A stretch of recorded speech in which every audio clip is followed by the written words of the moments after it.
हमेशा की तरह रीना अपने कमरे में सो रही थी। उसका अंगत देखकर उसके देवर ने कुछ ऐसा कर दिया जिसे वह देखकर दंग रह गई। रीना के घर पर पति के अलावा एक देवर भी रहता था जो कि पढ़ाई करता था। रीना का पति मुंबई में नौकरी करते थे तो वह साल भर में एक बार ही आ जाते थे। रीना और उसका देवर रमन दोनों खूब मज़े से रहते थे। किसी भी चीज़ की कोई कमी नहीं थी। जब ज़िंदगी खुशहाल होती है तो चेहरा भी खिला खिलासा रहता है और जिन लोगों को चिंता रहती है उनका चेहरा भी मायूस रहता है और भी जवानी में बूढ़े नज़र आने लगते हैं। रीना अपने घर में बहुत खुश थी। वह अभी जवान व खूबसूरत थी।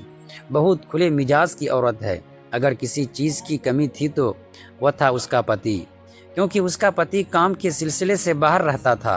साल भर इंतज़ार करने के बाद एक बार ही आ पाते थे और जब उसका पति आता तब उसके अंग की गर्मी शांत होती थी। पर रीना से एक गलती हो गई। एक दिन कहानियाँ पढ़कर अपने अंगों से खेल कर वह सो गई। उस दिन उसने ज़्यादा कुछ नहीं पहना था।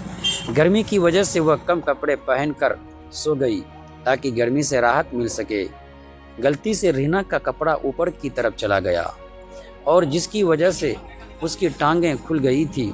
उसी दिन रीना का देवर रमन अपने दोस्त की पार्टी में गया था और यह बोल कर गया था कि मैं लेट आऊँगा। रात को 10 बजे ही रात का खाना खाकर रीना अपने कमरे में आराम से सो गई। गर्मी की वजह से रीना दरवाज़ा नहीं बंद किया ताकि सामने से हल्की हल्की हवा आ सके और उसने घर का मेन डोर को सजा कर रखा था। अंदर से कुंडी नहीं लगाई थी ताकि जब वह आए तो रीना को उठकर दरवाज़ा ना खोलना पड़े, आराम से सो सके। रमन करीब 12 बजे रात को आया। उसने शराब भी पी रखी थी। जब उसने अपनी भाभी के कमरे में झांक कर देखा तो भाभी सो चुकी थी, पर उसकी नाइटी जांघों के ऊपर थी, इसीलिए सब साफ साफ दिखाई दे रहा था। और रीना की एक आदत थी, वो हमेशा अपने कमरे की लाइट ऑन करके सोती थी।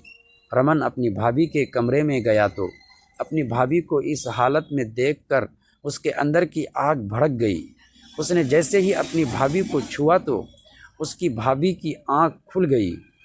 रीना ने जल्दी से अपने कपड़े सही किए और अपने देवर से बोली, तुम यहाँ क्या कर रहे हो? रमन ने कहा, कुछ नहीं भाभी, बस मैं तुम्हारे कपड़े सही करने आया था। दोस्तों, कहानी अच्छी लगी है तो एक प्यारा सा कमेंट करें। अभी तक आपने हमारे चैनल को सब्सक्राइब नहीं किया है तो चैनल को सब्सक्राइब कर लीजिए और बेल नोटिफिकेशन ऑन करना ना भूलें।